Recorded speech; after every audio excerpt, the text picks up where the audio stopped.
हमारे एक मेंबर ने एक्चुअली काफ़ी लंबा सवाल पूछा है। वो बेसिकली ये जानना चाहते हैं कि जब भी उन्होंने उनके डॉक्टर से हार्ट हेल्थ के बारे में डिस्कस किया तो ज़्यादातर जो डिस्कशन है वो एलडीएल कोलेस्ट्रॉल के आजू-बाजू ही घूमता रहा और कुछ एडिशनल टेस्ट जैसे कि एपोलाइपोप्रोटीन ए, कार्डियक सीटी, लाइपोप्रोटीन ए, एपोलाइपोप्रोटीन बी, ये सारी जो बातें हैं वो ज़्यादा डिस्कस नहीं हो पाई। तो ऐसा क्यों?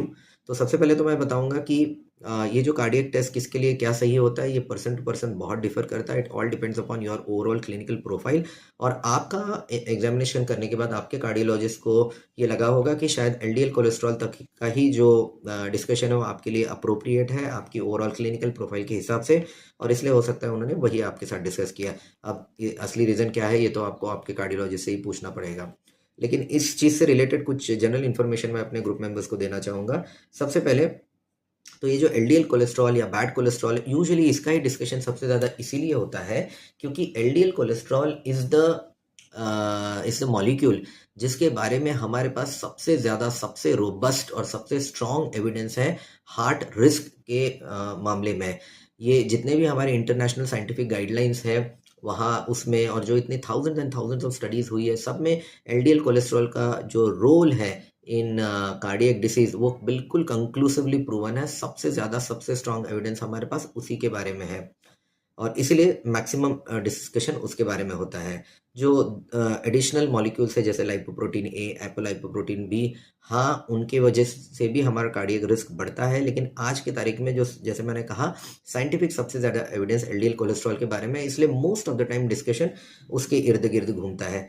एपोलाइपोप्रोटीन बी, लाइपोप्रोटीन ए, ये भी मैं भी अपने पेशेंट्स में एडवाइस करता हूँ, लेकिन किस में क्या एडवाइस करना, जैसे मैंने अभी-अभी कहा, ये बहुत डिफ़र करता है और हर किसी को हर टेस्ट एडवाइस की जा रही है, ऐसा नहीं किया जाता है।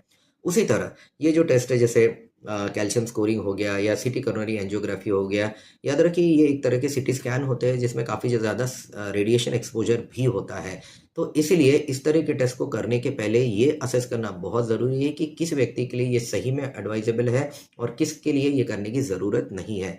और इसलिए हर किसी का सीटी कोरोनरी एंजियोग्राफी करवाया जा रहा है, ऐसा भी नहीं किया जाता है।